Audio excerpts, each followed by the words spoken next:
Graças a Deus que nos dá a vitória, por intermédio do nosso Senhor e Salvador Jesus Cristo. Meus irmãos, boa noite a todos e a paz do Senhor Jesus. Que coisa boa estarmos na presença de Deus. Que alegria servir a minha igreja num domingo de tanta comunhão, tanta graça, tanta súplica. E tivemos aqui pela manhã, servindo ao Senhor, numa manhã muito bendita. E agora à noite, novamente, servindo ao Senhor com alegria. Quero já convidar a você para ir pegando a sua Bíblia, por favor, e abrindo-a no primeiro livro dos Reis, no capítulo 17, a partir do versículo de número 8. Glória a Deus. Meu pastor Silas Malafaia, muito obrigado mais uma vez. Obrigado pela honra de poder assumir essa tribuna mais uma vez e desfrutar da sua confiança. Muito obrigado. Isso enche o nosso coração de alegria, meu e da minha casa. 1 Reis, capítulo 17, versículo 8.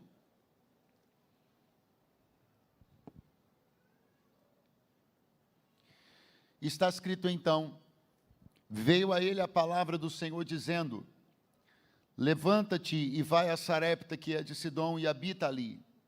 Eis que ordenei ali uma mulher viúva que te sustente. Então ele se levantou e se foi a Sarepta, e chegando à porta da cidade, eis que estava ali uma mulher viúva apanhando lenha. E ele a chamou e lhe disse: traze-me, peço-te, de uma vasilha um pouco de água que beba. E indo ela a buscá-la, ele a chamou e lhe disse: traze-me agora também um bocado de pão na tua mão. Porém ela disse: vive o Senhor teu Deus, que nenhum bolo tenho, senão somente um punhado de farinha numa panela e um pouco de azeite numa botija. E vês aqui, apanhei 2 cavacos e vou prepará-lo para mim e para o meu filho, para que o comamos e morramos. E Elias lhe disse: não temas, vai e faze conforme a tua palavra, porém faze disso primeiro para mim um bolo pequeno, e traze-mo para fora. Depois farás para ti e para teu filho. Porque assim diz o Senhor, Deus de Israel: a farinha da panela não se acabará, e o azeite da botija não faltará, até ao dia em que o Senhor dê chuva sobre a terra. Quantos podem dizer amém? E quantos podem dizer graças a Deus? A história bíblica se encaminha para um contexto mais amplo, e num contexto mais amplo, o que está acontecendo aqui é um momento nacional da história de Israel, importantíssimo, porque Deus havia decidido, como medida para trazer os corações dos seus filhos de volta ao altar da adoração, da consciência de que Deus era o único Deus, porque eles haviam se desviado disso, crendo e invocando a outros deuses. E Deus então decide, por intermédio da vida de um grande homem chamado Elias, liberar uma palavra de que durante um período de tempo não iria chover sobre Israel. E daí, com isso, aquelas expectativas de que estes deuses de pau, de pedra, que tendo boca não falam, tendo olhos não veem, tendo mãos não apalpam, tendo pés não caminham, esses deuses que muitos se voltaram para adorar, acreditando que eram capazes de colaborar com eles nas colheitas, esses deuses nada poderiam fazer. Portanto, eles retomariam a consciência de que o único Deus que governa sobre o céu e a terra, o único Deus que tem poder para gerir as tempestades, que tem poder para cessar a guerra até o fim da terra, o único que que quebra o arco, corta a lança e queima os carros do fogo, é o Senhor Deus Jeová, o Todo-Poderoso. Deus, às vezes, e isto continua em pleno vigor, usa-se de instrumentos e elementos para que os nossos corações se voltem para Ele. Talvez alguma área escassa da sua vida, talvez algum céu fechado, talvez algo que não tenha saído conforme os seus planos recentemente, tenha sido uma maneira de Deus chamar a sua atenção, porque talvez você estivesse começando a pensar que os relacionamentos que você contraiu ou desenvolveu nos últimos meses ou anos, são eles que podem te valer agora. Talvez você pudesse estar pensando que a sua ascensão financeira era ela que poderia te valer agora. Então, às vezes, Deus simplesmente faz com que as portas que nós estamos confiando se fechem, para que voltemos a olhar e crer que só do Senhor vem a vitória. Enquanto há rumos, por exemplo, de guerras internacionais, sendo definidos durante as páginas do livro dos reis, através, por exemplo, inclusive da vida do ministério dos profetas. Eliseu mesmo, o sucessor do profeta Elias, um dia de dentro da sua casa, do seu quarto, literalmente, levantou da cama porque estava doente, colocou a mão em cima da mão do rei Joás, falou: entesa o arco. Ele entesou o arco, soltou uma flecha, e Eliseu falou: flecha do livramento do Senhor contra a Síria. Eliseu, por intermédio do seu ministério, o Senhor decidiu uma guerra internacional, de dentro do quarto dele.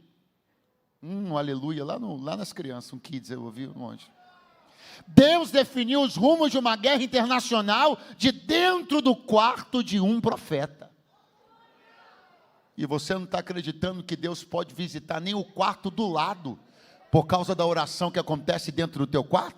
Se Deus não mudou e Ele não mudou, e se de dentro do quarto de um homem de Deus uma guerra internacional foi resolvida, porque Deus não pode cessar a guerra no quarto do lado dos teus filhos? Levanta a tua mão mais alto que você puder, porque esta noite assim te diz o Senhor: volte a acreditar no poder da intercessão.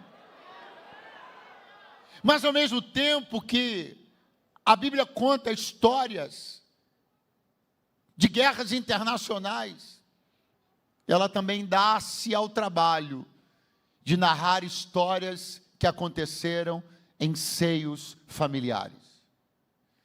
Tudo isso eu entendo e creio pelo Espírito, que é para que fique muito claro, que embora Deus seja tão grande quanto nós pregamos, que embora Deus seja o Deus Todo-Poderoso, há uma importância no olhar de Deus para seu CEP, sua rua, seu número, seu bloco, seu apartamento. O Deus que está atento às movimentações da geopolítica mundial, o Deus que está atento às grandes questões que envolvem o clima na terra, este Deus se importa com o que está acontecendo lá atrás da porta da tua casa. Quando tu fecha a porta sobre ti e falas em secreto com teu Deus, oh igreja do Senhor Jesus, não pregamos nem cremos num Deus indiferente às questões pequenas e individuais.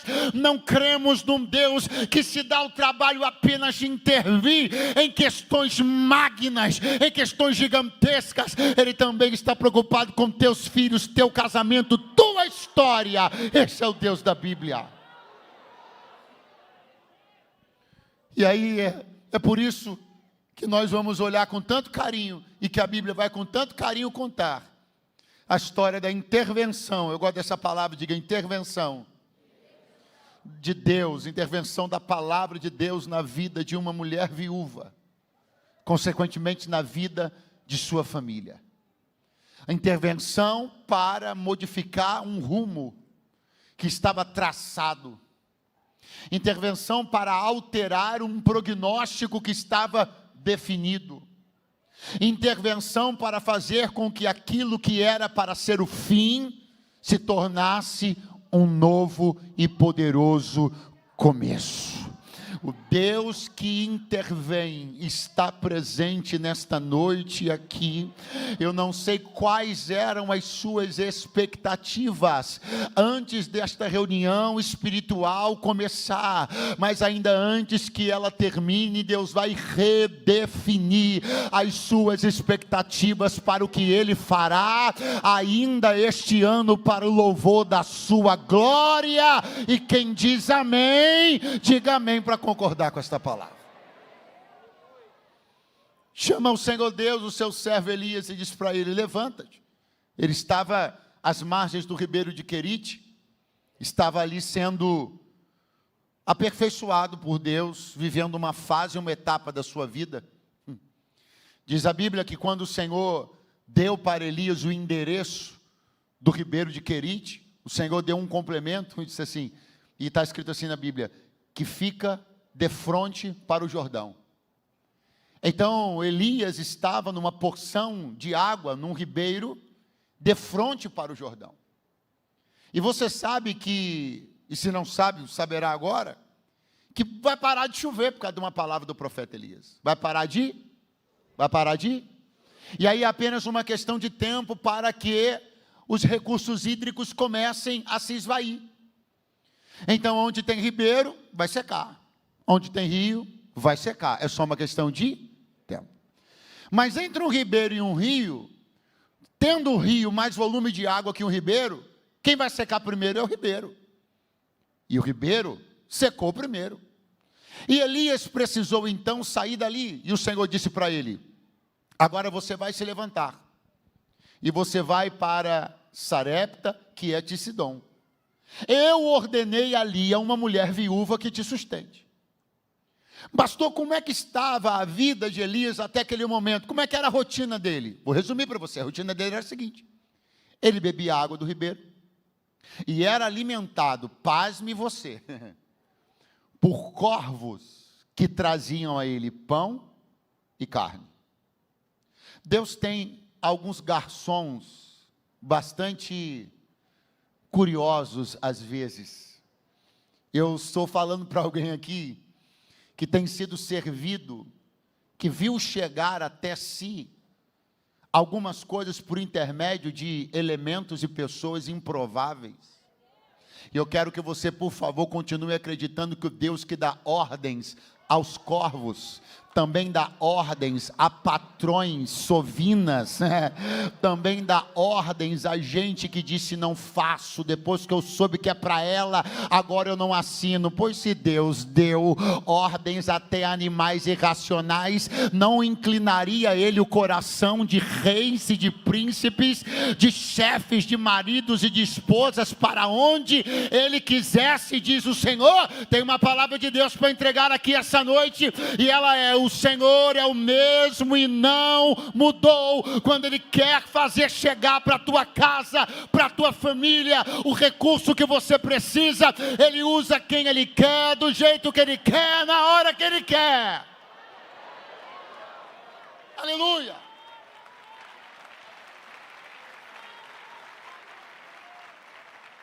Essa fase de Elias foi marcada por provisão extraordinária, sim ou não?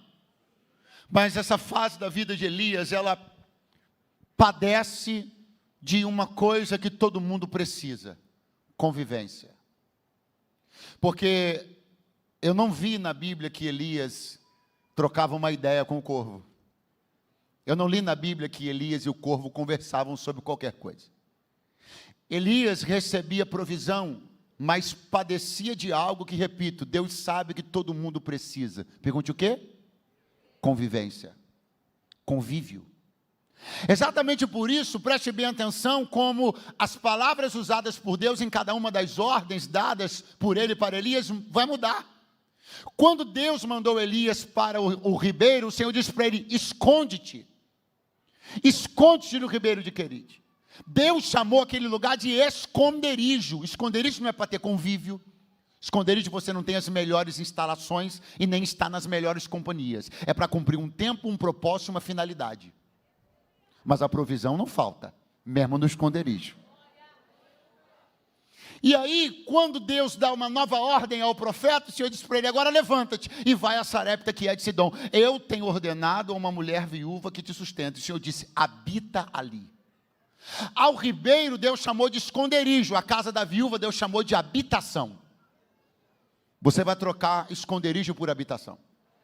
Eu vou liberar uma palavra aqui, e vou repeti-la e vou explicar melhor sobre ela. A palavra é: você vai trocar esconderijo por habitação. Pastor, o que é isso? Algumas fases da tua vida, onde você esteve escondido, apenas sendo socorrido por Deus, provido extraordinariamente, mas você estava sem conforto, sem convívio, sem convivência, sem a graça e a bênção da comunhão. Momento difícil, fase apertada, você e o quarto, você e o esconderijo. Mas assim te diz o Senhor: eu estou trocando a tua vida de estação. Você vai sair do esconderijo e vai para o convívio.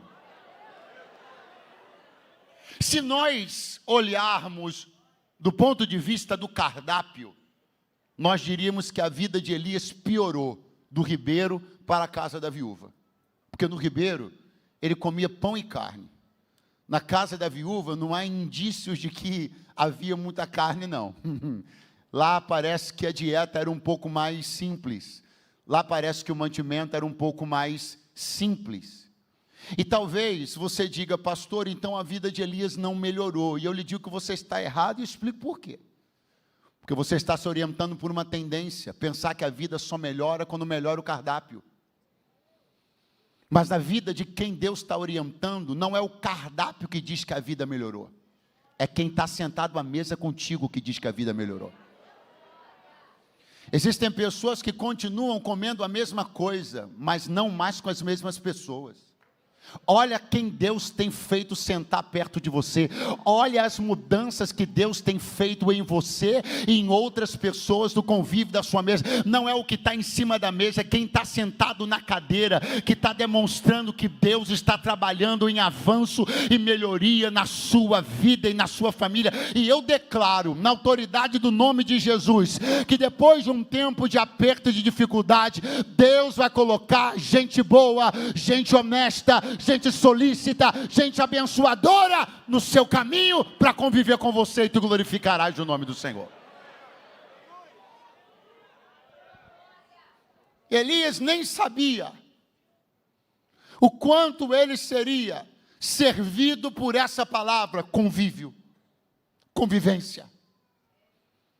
Se tem uma das coisas que mais me cativa, me emociona, me abençoa, quando eu leio na Bíblia sobre o que Deus faz na vida do homem, é o que, vou lhe dizer agora, abre aspas: ele faz o solitário viver em família. Eu não sei se alguém que está me ouvindo aqui tem se sentido tão só, e nos relacionamentos pessoais talvez você tenha até razão nisso. Então recebe esta palavra aí, porque o Deus que faz o solitário viver em família não mudou. Ele é o mesmo, é o mesmo, é o mesmo, e me trouxe aqui para te dizer: tenho planos de inserir você num contexto de convivência, de amizade, um contexto de companheirismo, de graça, de favor, onde você vai voltar a abrir teu coração para boas alianças, onde você vai abrir teu coração de novo e acreditar na lealdade das pessoas. Nada do que tenha acontecido recentemente ou anteriormente na sua vida vai tirar de você o gosto por gente. Eu estou declarando que a amargura não vai tomar teu coração, a história e o tempo dos corvos não vai amargar o teu convívio. Deus te colocará de novo à roda da mesa e tu glorificarás o nome dele. Aleluia.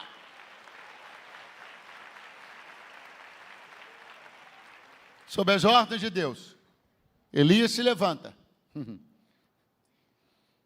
e vai caminhando na direção de Sarepta, que era de Sidom. Sarepta pertencia ao território sidônio, e isso está na Bíblia por uma razão importante: para ressaltar um fato, o fato de que Deus tem aliados em toda parte, inclusive nas partes mais improváveis. De novo, Deus vai agir na improbabilidade. Primeiro, a improbabilidade de um corvo ser garçom. Segundo, a improbabilidade de em Sidom haver alguém que estivesse sob as ordens do Deus de Israel. Jesus falou sobre isso na sinagoga de Nazaré ao dizer: havia muitas viúvas em Israel nos dias de Elias, palavras de Jesus, mas foi a uma estrangeira que Deus mandou o profeta se dirigir. Isso já era um apontamento, uma sombra, um esboço da expansão de um plano, aonde não apenas Israel estava aberto ou receptivo à ação de Deus, mas que a ação de Deus irradiaria para todos os cantos da terra e se cumpriria a palavra quando diz que toda a terra está cheia da glória de Deus. Há uma mulher na Bíblia relacionada à história de Elias, que é importante e conhecida pela maioria dos crentes. Ela chama-se Jezabel. Foi Jezabel quem ameaçou Elias de morte, desestabilizou suas emoções.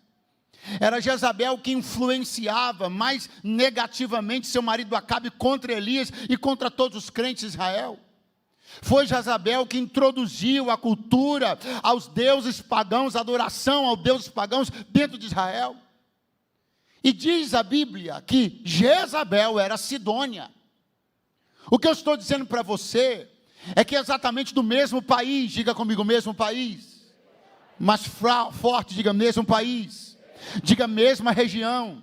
Da mesma região de onde saiu a arqui-inimiga de Elias, chamada Jezabel, também saiu a maior colaboradora da vida e do ministério de Elias, chamada viúva de Sarepta. Não ouse rotular um lugar como um lugar que só tem Jezabel. Não ouse pensar que de um lugar não pode vir nada de bom. Não ouse taxar um lugar, um contexto, uma família, uma geografia, seja o que for, como se de lá para sempre não pudesse vir coisa alguma boa, porque só para ficar mais gostoso, Deus me trouxe para dizer: eu vou levantar aliados dos mesmos lugares onde se levantaram seus maiores perseguidores. Vem Elias se dirigindo a Sarepta, que era de Sidom, e tinha saído de casa naquele dia, uma mulher viúva. Eu não tenho base alguma para falar sobre a idade dela. Não posso dizer que era velha, só porque era viúva. Pode ter sido uma viúva, enquanto ainda jovem, uma viuvez na juventude. Seu filho, ao que tudo indica, pela forma como ela fala sobre ele, era um menino. Portanto, pode-se acreditar que não se tratava de uma senhora de idade tão avançada. De toda maneira, o que é mais importante você enxergar é que a Bíblia está apresentando para nós não uma mulher inerte. A Bíblia não está apresentando para nós uma personagem que come o pão da preguiça. Nós vamos falar de uma mulher que recebeu milagre na sua casa. Quem quer receber, diga amém. Nós vamos falar de uma pessoa que, por ter aberto o seu coração e sua mente para entender um plano do Deus de Israel, teve sua história e a história da sua família alteradas para sempre. Quem gostaria que isso acontecesse em sua vida, diga amém, por favor. Mas nós estamos falando de uma mulher que esperou tudo isso acontecer dentro da sua casa sem fazer coisa alguma. Nós estamos falando de uma mulher que se levantou pela manhã e foi apanhar lenha para levar essa lenha para casa, acender ou manter aceso o fogo, para poder fazer comida para a sua família, e ainda, claro, permitir que este fogo trouxesse aquecimento para casa durante a noite.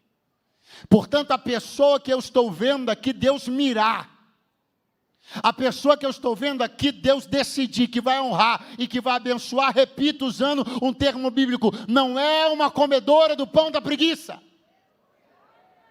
Engana-se terrivelmente quem pensa, por algum desvio de ótica, por alguma compreensão muito equivocada, que a igreja, a Bíblia, o reino de Deus fomenta a preguiça. Porque nós falamos de milagre, alguém pode pensar que somos daqueles que esperam milagres sem fazer coisa alguma. Porque pregamos a intervenção sobrenatural de Deus. Alguém pode pensar que não estamos lidando com as questões naturais com hombridade e dignidade todo dia. Mas isso não é verdade. A verdade da mulher, da viúva de Sarepta, a verdade dos personagens da Bíblia, a verdade dos crentes é gente que não come o pão da preguiça, é que sai todo dia de manhã para trabalhar. E o Senhor me trouxe para dizer: eu não sei quem não está vendo, mas eu estou vendo. Eu não sei quem não está honrando teus esforços, mas eu vou honrar os teus esforços. Eu não estou mirando nos dormentes, eu estou mirando em alguém que vai sair de casa amanhã de manhã para buscar lenha para dentro da sua família. Essas são as pessoas que eu vou fazer milagre na vida delas. Essas são as pessoas. Imbuída de um trabalho, de uma energia, de uma atividade, ainda que assolada pela desesperança, ela sai de casa. Uma mulher, fragilizada pela perda de um marido, com filho dentro de casa em idade menor, ela sai de casa para ir pegar lenha. E diz a Bíblia que quando ela chega na porta da cidade, aonde? Aonde? Quando ela chega na porta da cidade, está Elias também, na porta da cidade. E os dois se encontram na porta da cidade. Na porta da cidade, Elias pede algo para ela. Na porta da cidade, ela argumenta. Na porta da cidade, Elias contra-argumenta. Na porta da cidade ela decide obedecer. Na porta da cidade ela recebe uma palavra. Na porta da cidade a vida dela muda para sempre. Porta, eita palavra, hein, gente? Muito boa essa palavra. Palavra que comunica acesso, oportunidade, sim ou não? Sim ou não? É do nosso crentez. A palavra porta e todo o seu peso, todo o seu valor para falar, repito, de oportunidade, para falar de chance, para falar do que eu preciso para atravessar, chegar no outro lado, acessar outro ambiente, mudar de vida. Quem não gostaria que Deus lhe abrisse uma porta? Quem não gostaria que ainda esta noite Deus dissesse: estou abrindo uma porta diante de você? Alguém aqui, além de mim, gostaria de ainda essa noite ouvir Deus dizendo: estou abrindo uma porta diante de você? Pastor Eduardo, a viúva de Sarepta, encontrou uma porta, sim. Não foi só da cidade, não. Ela encontrou Elias, que foi uma porta de Deus para ela. Mas é importante você considerar que ela também foi uma porta de Deus para Elias. O que eu estou dizendo para você é que um foi porta para a vida do outro, e os dois se encontraram numa porta. Porque as portas se atraem. Quando você entender essa lei de atração, você vai dar-se mais ao trabalho de ser porta para alguém, do que de ser impedimento para alguém. Eu entendo que o glória a Deus seja tímido, o aleluia seja mais ou menos, mas eu preciso chamar o povo de Deus a uma santa responsabilidade, fazer-lhes uma santa convocação. Qual, pastor? Sejamos portas de Deus para as pessoas. Pastor, eu não posso ajudar agora, então não atrapalha. Eu não tenho nada para falar, não tem nada na minha cabeça, então fica quieto e vai orar. Mas em nome de Jesus, disponha-se a ser um facilitador. Crente não é embaraçador de caminho. Crente desembaraça, facilita, viabiliza. Crente não esconde, crente revela. Crente trabalha em prol do bem, não só de si próprio, mas de todos os que estão ao seu redor, porque ele vive para transbordar. Pastor Eduardo, minha família precisa de uma porta de Deus, ainda nesse mês de outubro, e olha que hoje já é dia 25, 26, Pastor Eduardo, hoje é dia 26 de outubro, eu estou dizendo para você, que minha família precisa de uma porta de Deus, e eu já fiz tudo que eu podia fazer, eu já bati, já corri, eu já fui de um lado, já fui para o outro, e eu não estou achando esta porta, pois eu vou te dar um conselho da parte de Deus, muda a estratégia, pare de perseguir as portas e seja uma, para de correr baratinando, você já correu 25 dias desse mês, olha para mim, Você já desesperou 25 dias. Adiantou? Não adiantou. Então, escuta o conselho que eu vim de Deus te dar. Desacelera a tua caça às portas e decida ser uma para alguém. Porque eu creio num Deus que até 31 de outubro... alguém creu lá na galeria. Eu creio num Deus que até 31 de outubro, se tu te dispuseres a ser porta na vida de alguém, Deus te abrirá uma porta. Oh, aleluia! Eu estou falando para você sobre correção de motivações. Estou falando para você sobre ir no Gênesis, ir no início da sua semana funcional, que é amanhã. Semana, na verdade, começou hoje, mas a semana funcional, vamos dizer assim, o dia útil, né? Começa amanhã, a semana começa amanhã. E que tal você corrigir, dar uma mudada nas suas expectativas, no Gênesis da sua semana? Pastor, como é que eu faço isso? Segue o conselho da viúva de Sarepta. Ela não dormiu a noite anterior pensando numa porta. Ela dormiu a noite anterior pensando no fogo. Os pentecostais só vão vir na terça. Vou tentar de novo. Ela não dormiu a noite anterior pensando numa porta. Ela dormiu a noite anterior pensando em como manter o fogo aceso. Ela não acordou de manhã e se arrumou para ir atrás de uma porta. Ela acordou de manhã e se arrumou para ir buscar uma maneira do fogo continuar aceso. Eu tenho um conselho de Deus para te dar, e esse conselho não está saindo da boca de um alienado, de um bem resolvido, de alguém que vive de herança e que não precisa de porta nenhuma, não. Eu estou falando para você da mesma posição sua, de alguém que também tem demandas, dificuldades, também precisa da abertura de portas da parte de Deus, mas ouça esse conselho: troque a preocupação da noite pela porta da segunda e coloca o fogo no teu radar, coloca o fogo no teu objetivo, levando o calor do Espírito para a tua casa. As portas serão consequências disso.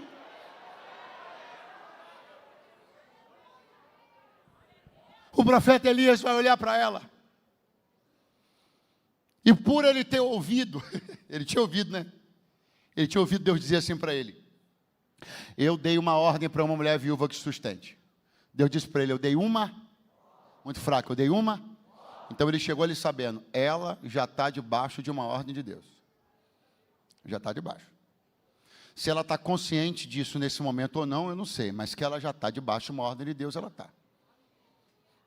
Ele chegou, consciente que ela estava debaixo de uma ordem de Deus, e falou com essas palavras: traze-me, peço-te. Traze-me, traze-me. Deus disse: eu dei uma. Elias está fazendo um. Vamos de novo. Deus disse: Elias, eu dei uma, mas Elias está fazendo um. Se tu souberes como chegar, como acessar e como entrar, você vai definir se vai ter um pão ou uma casa para te abrigar. O crente era Elias, o profeta Elias, ungido Elias, mas ele não chegou dando ordem, ele fez um pedido. A gentileza embalava o pedido de Elias. Eu preciso fazer uma meia-culpa aqui. Nós, crentes, muitas vezes, acabamos por ficar, os pentecostais então são ótimos para isso, muito aquém da bênção do convívio que Deus gostaria de nos dar, porque não sabemos chegar em ninguém. Nos usamos de uma autoridade ou de uma suposta condição de superioridade em relação às viúvas de Sarepta para dar-lhes ordens. Sabe o que você vai ganhar? Vai ganhar um prato para comer. Vai ganhar um Pix na sua conta. Todas as vezes que eu não sei passar pela porta que Deus abriu, a chance de que ela se torne fugaz é muito grande. Deus nunca quis que a Elias e a viúva de Sarepta se relacionassem apenas no momento. Uma oferta, uma dádiva, uma coisa que ela dá, ele recebe, ela dá e acabou. Não, Deus tinha para ele convívio. Escute, pessoas podem entrar e sair da sua vida assim. ou podem caminhar com você para sempre. Depende do jeito que você vai chegar e acessar as pessoas. Saiba entrar, saiba sair. Elias entrou, permaneceu e saiu com dignidade, lealdade e honradez para com aquela mulher e aquela família. Então escute, quando Deus colocar você diante de alguém que pode te abençoar e te favorecer, saiba entrar, saiba permanecer o tempo que você precisa e saiba sair. Porque se Elias precisasse, outro momento da sua vida, comer pão na casa de alguém, tinha uma casa em Sarepta para ele entrar de novo. Quando você é arrogante, quando você é presunçoso, e muitas vezes, por intermédio desta tal unção e desta tal autoridade, porque você é o crente da família, porque você é o santo da família, e esta arrogância está fazendo com que você não tenha uma porta a mais dentro de Sarepta. E Deus me trouxe para dizer uma coisa aqui: entra bonitinho, fica bonitinho, sai bonitinho.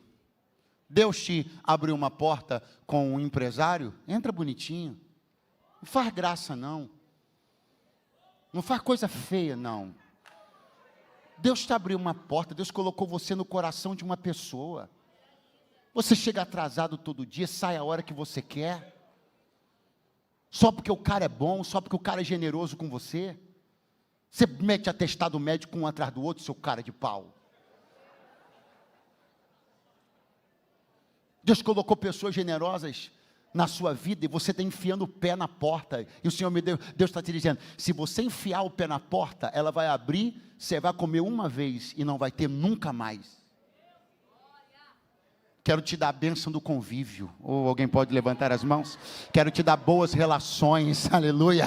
Quero que você entre, eu quero que você passe pela porta da viúva, pela porta da cidade e diga assim, ó, para alguém, ó, aí dentro tem uma aliada minha aí, ó, se eu precisar de pão, se eu precisar de casa, se eu precisar de teto, oh, Deus me trouxe para te dar uma palavra. Não deixe lastro, não deixe rastro de deslealdade, de grosseria, de ignorância, não, deixe bondade, deixe gentileza, para você ter porta aberta em todos os lugares.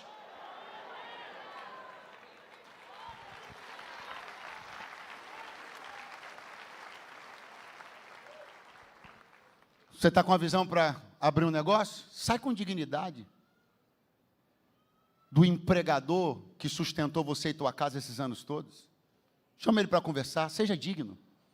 Não sai batendo porta porque agora você tem uma visão de negócio, teve uma grande ideia. Você pode precisar voltar essa porta de novo. Quem está aí, diga amém. Aleluia. Então escute. O homem de Deus vai dizer para aquela mulher que vai ser alvo do milagre de Deus na família dela. O homem de Deus vai dizer para ela: traz água para mim numa botija, traz. Logo depois ele vai falar assim para ela: traz um pedaço de pão na tua mão.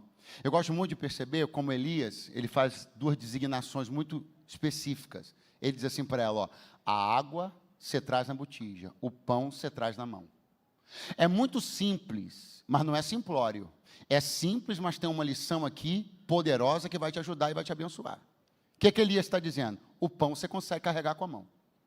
A água você precisa de uma botija. Nem tudo você consegue carregar sozinho com a mão.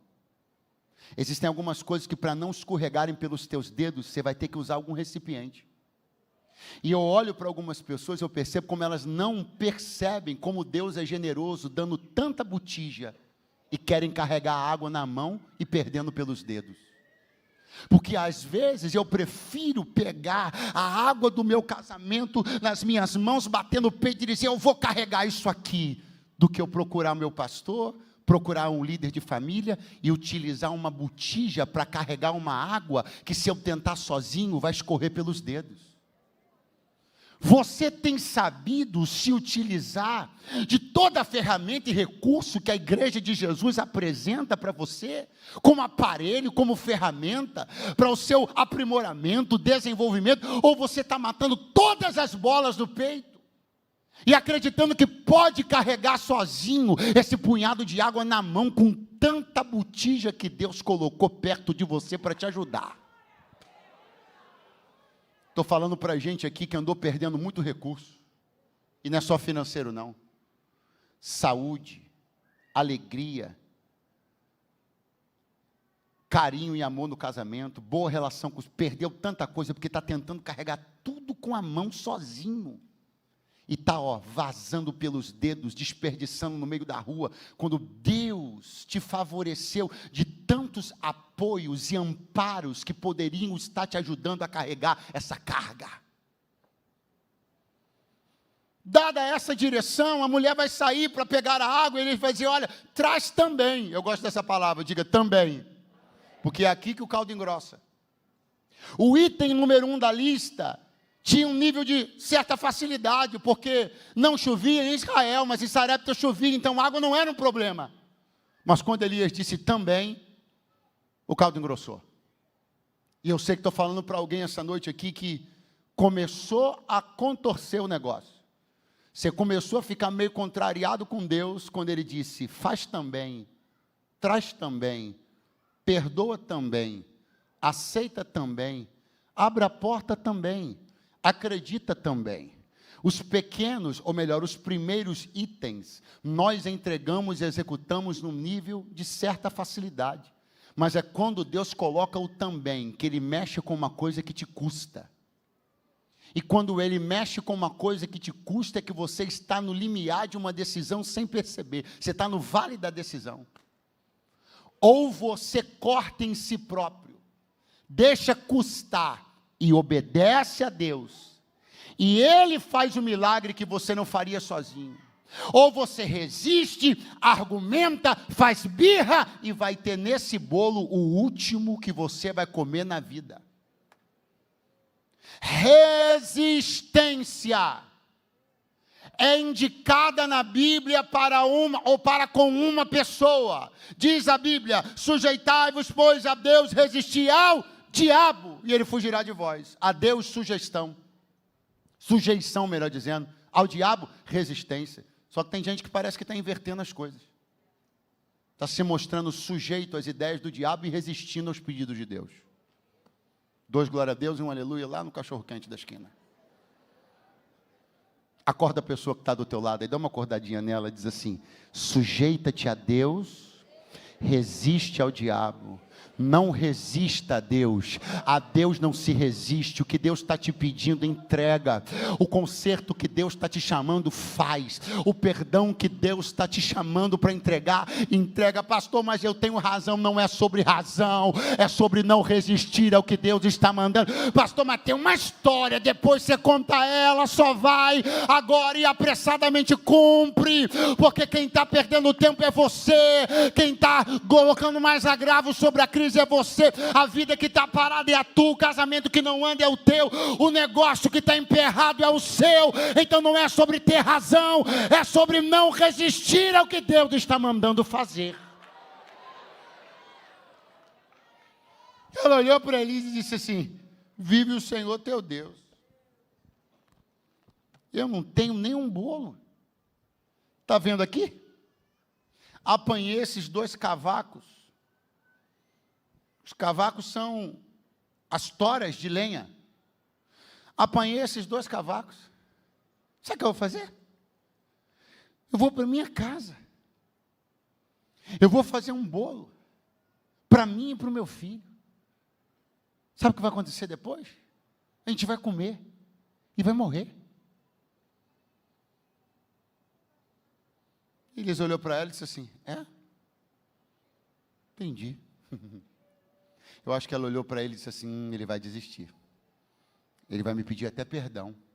Eu acho que ele vai pedir perdão até em nome do Deus dele, vai dizer, ô dona viúva, eu errei o endereço.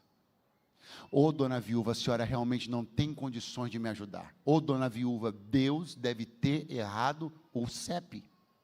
Ô dona viúva, a senhora tem um filho que precisa do seu bolo. Meu Deus, me perdoa, olha que gula minha querendo comer o bolo do seu filho. Não, Embora a viúva de Sarepta tenha tentado fazer algo que Deus me trouxe para dizer que alguém aqui também tem tentado fazer. Pergunte o quê? Usar a família como escudo para não cumprir a vontade de Deus. Dizer, não posso por causa dos meus filhos. Não posso porque estou com o casamento assim. Não posso por conta disso. Não posso por conta daquilo. Acreditando que a gente está trazendo elementos novos. Numa conversa com Deus, ninguém traz elemento novo. Não existe elemento novo numa conversa com Deus.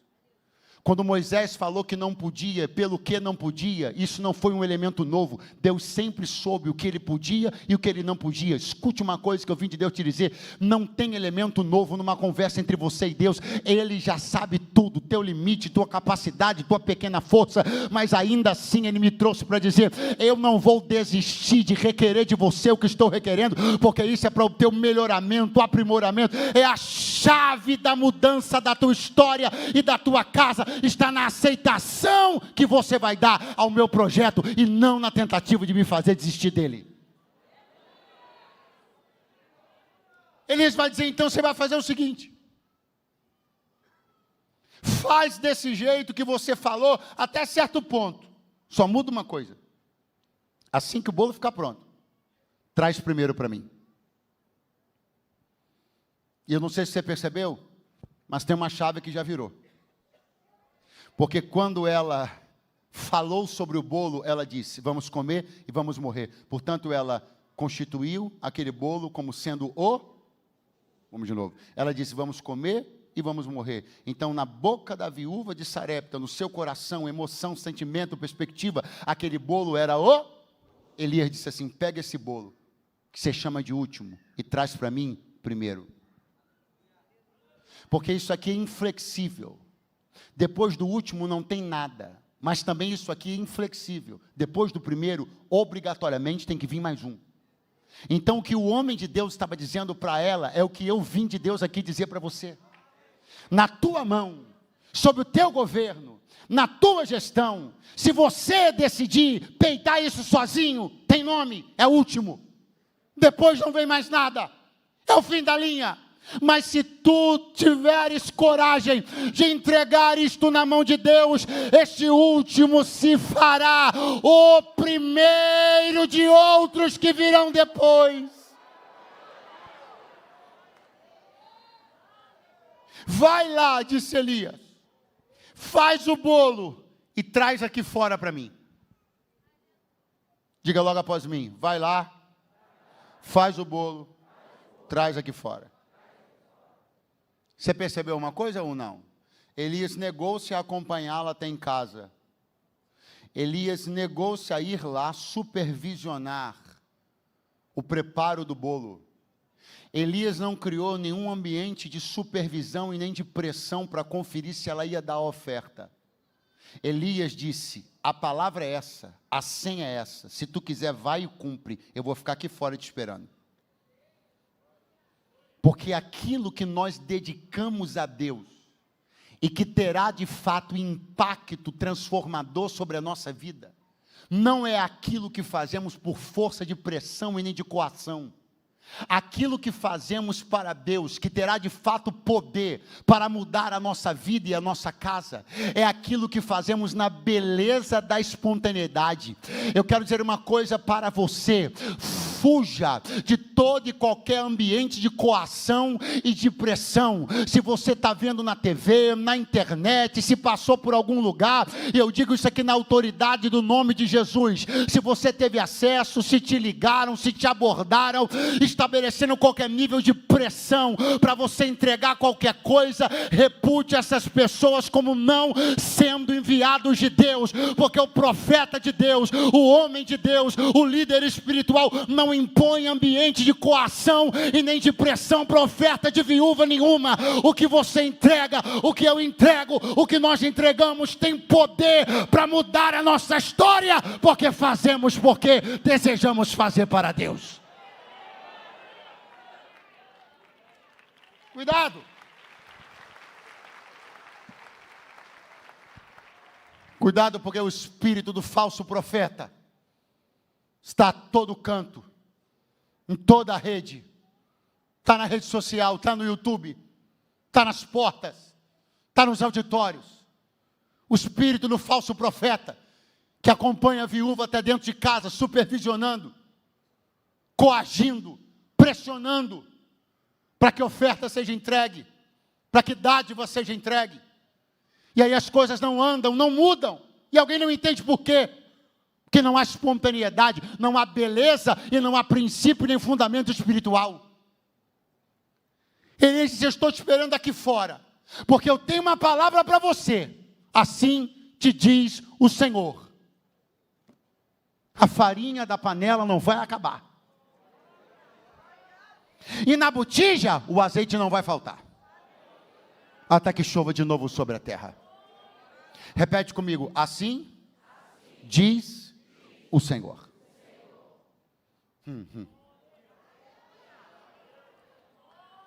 Se nós tirássemos uma foto daqui, dali da parede para cá, o que se veria nessa foto parece muito com coisas que vão acontecer largamente em muitos auditórios ainda esse ano, Brasil e mundo afora.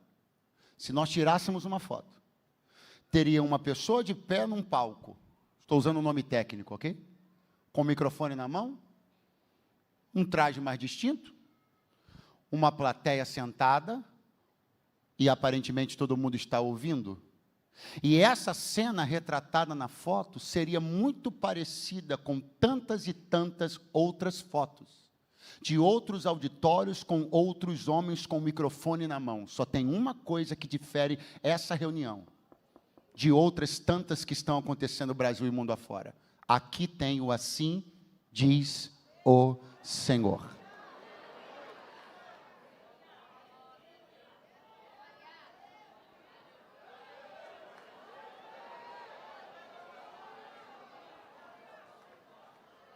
Isso aqui não é programação neurolinguística, isso aqui é assim diz o Senhor. A igreja não se orienta, o pregador, o sacerdote, o pastor, não se orienta por técnica, não se orienta por programação neurolinguística. O que existe aqui é o assim diz o Senhor. E ai de nós, se embarcarmos na onda da técnica em detrimento do assim diz o Senhor, porque o que vale na nossa boca e o que nos difere ainda é o assim diz o Senhor. Você não está numa imersão de performance. Você não está num tempo, numa janela, onde a tua adrenalina vai subir, e depois sabe lá Deus o que você vai arrumar para descer ela de volta. Você está num culto, onde a palavra de Deus está sendo liberada. É o assim diz o Senhor que garante vitória.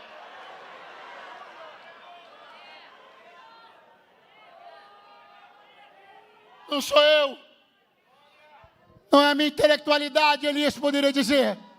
Não é a minha expertise. O que eu vou te dizer, te digo pelo Senhor, viúva. Não vai acabar a farinha. Não vai acabar azeite. Vai ter milagre, vai durar. Até que chova sobre a terra. Pastor, quanto tempo a viúva de Sarepta comeu farinha, bolo, bebeu, preparou azeite? Fruto disso que Deus gerava por milagre. Quanto tempo? Quase 3 anos. O tempo que Elias ficou na casa dela. Quando o Senhor disse para Elias: agora apresenta-te a Acabe. Ele saiu da casa dela, se apresentou a Acabe, daqui a pouco eles estão no monte. Daqui a pouco tem desafio, daqui a pouco tem isso e aquilo, daqui a pouco o fogo desce, daqui a pouco o coração do povo volta, daqui a pouco tem pequena nuvem, daqui a pouco tem chuva na terra. E quando choveu na terra, repete comigo bem forte, quando choveu na terra, parou a farinha. Continua, quando choveu na terra, parou o azeite. E aí alguém vai dizer: Deus abandonou a viúva. Não, não. Deus não abandonou ela, não. Deus só está dizendo para ela o seguinte: isso daí durou por um tempo, enquanto não chovia. Porque sem chuva não há condições favoráveis, não há fomento para negócio. Sem chuva se planta, mas não se colhe. Sem chuva a terra fica escassa, sem chuva a coisa fica complicada. Então, enquanto o cenário não é favorável, eu te dou de graça. Mas quando eu reestabelecer o favor do cenário, tu não vais mais precisar receber farinha e azeite de graça. Eu vim de Deus te entregar uma palavra, levante a mão e já vai se ajeitando na cadeira que a gente vai ficar de pé em 1 minuto, segura. Eu vim de Deus te entregar uma palavra, não, essa farinha não vai durar de graça para sempre, você não vai precisar de azeite de graça para sempre, vai ter uma hora que Deus vai parar de fazer de um jeito para continuar fazendo de outro jeito.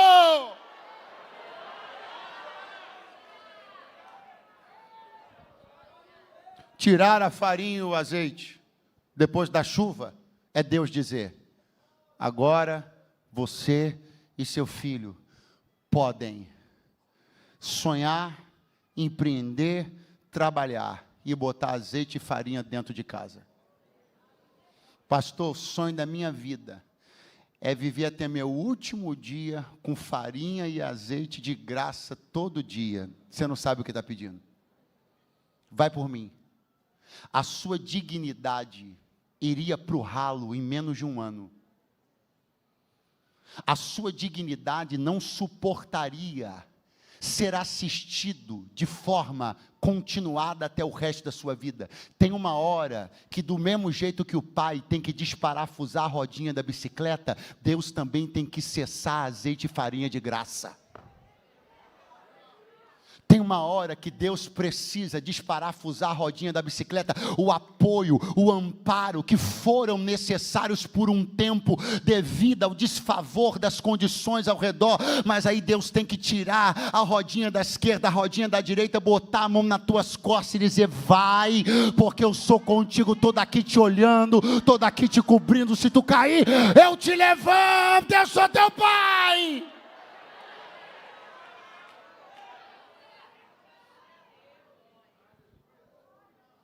O que andou acabando, ou ainda, o que daqui a pouco vai acabar, não é um indicativo de que Deus te abandonou.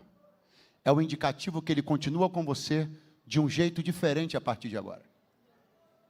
Você não vai mais olhar algumas coisas brotarem assim, mas você vai olhar para o céu, vai ver que tem chuva, tem possibilidade, tem negócios para serem feitos. A terra Deus deu aos filhos dos homens para ser conquistada, e tu vai te levantar com esperança, vai tomar teu filho na mão, vai botar ele numa escola, numa faculdade, ele vai crescer, vai ser uma bênção dentro da tua casa.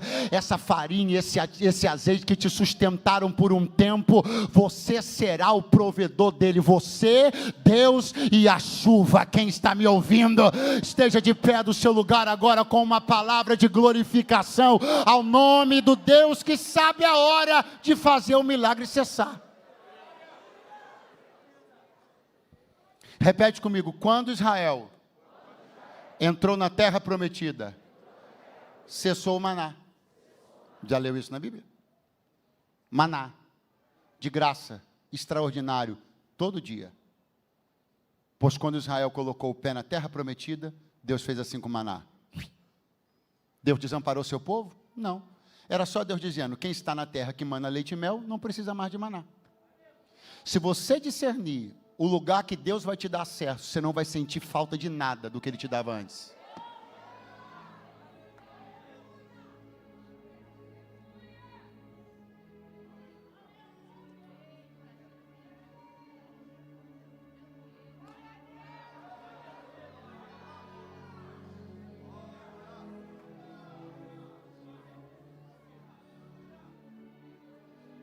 Deus está olhando para dentro da tua casa hoje.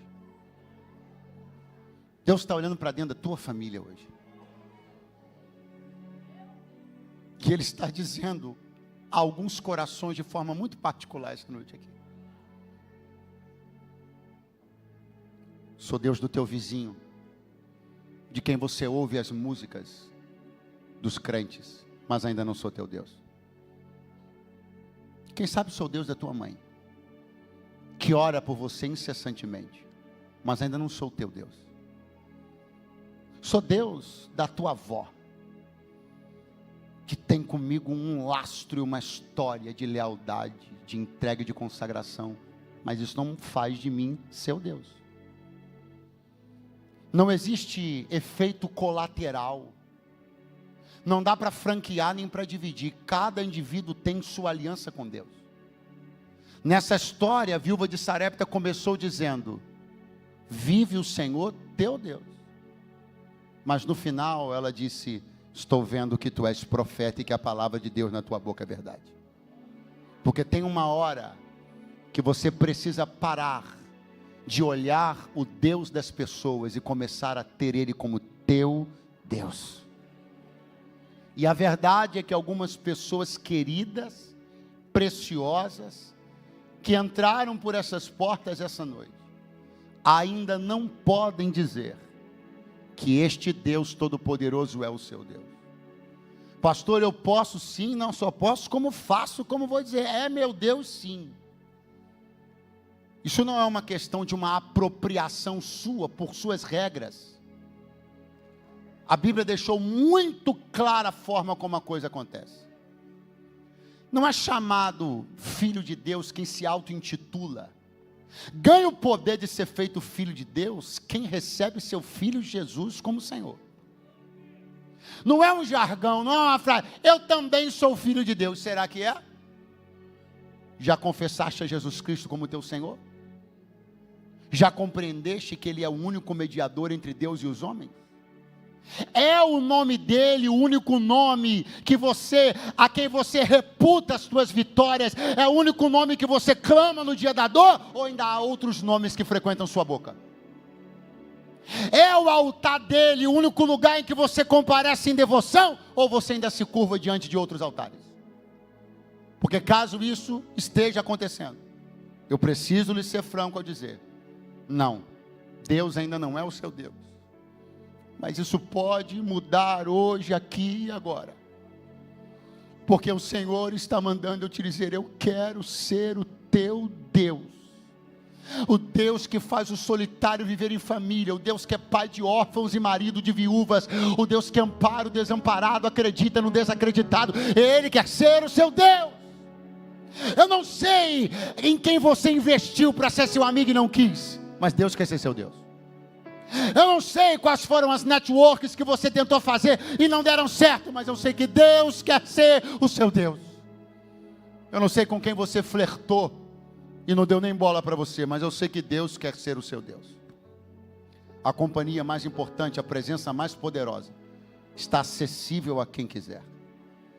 Pastor Eduardo, eu quero tomar uma decisão de fazer uma aliança com Deus da Bíblia pregado esta noite. Vou fazer isso através de Jesus Cristo, seu Filho. Eu quero servi-lo de todo o meu coração, mesmo que eu esteja atemorizado ainda por algumas coisas, pensando o que eu vou dizer, como é que vai ser, tentando ainda calcular os efeitos dessa minha decisão, mas eu vou. Faz bem, porque Jesus disse: sem mim nada podeis fazer. Você não resolve sua vida primeiro para vir para Jesus depois. Você vem como você está, e quem faz é Ele.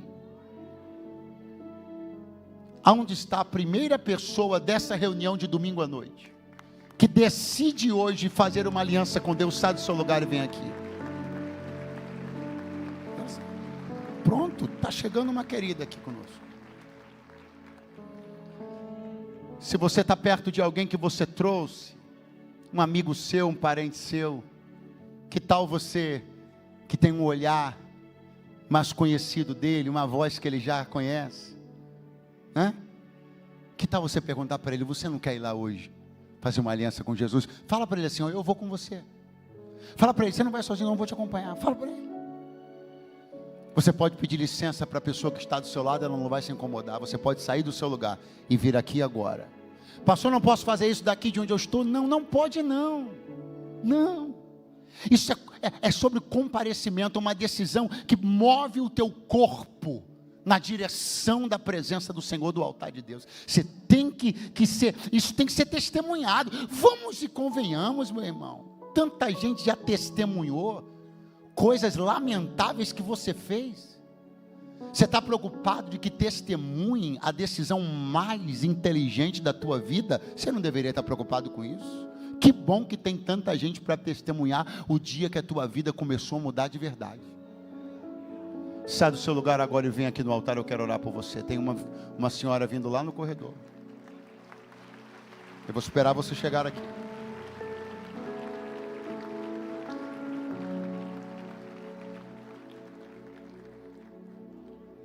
Eu não sei qual é a história, quais são as suas razões, ou aquilo que você pensa que é a razão, para ter te levado para longe da presença do Senhor, para ter te feito sair da casa do teu pai. Mas o que eu sei é que Jesus está chamando você para voltar para casa. Pastor, mas será que vão aceitar? Será que vão acreditar? Meu filho, a única pessoa que tinha todo o direito de não querer mais olhar na sua cara era Jesus. Contudo, Ele é a pessoa que está te dizendo: venha de novo, porque eu te abraço de novo, te perdoo de novo, a gente começa de novo e está tudo bem. Alguém hoje decide voltar para o Senhor Jesus? Eu vou dar mais 1 minuto. 1 minuto. Se você hoje quer fazer uma aliança com Deus pela primeira vez, está vindo um moço querido ali. Ou se você quer reconciliar-se com Jesus e com a igreja, por favor, saia do seu lugar e venha ao altar agora em nome de Jesus. Pastor Silas.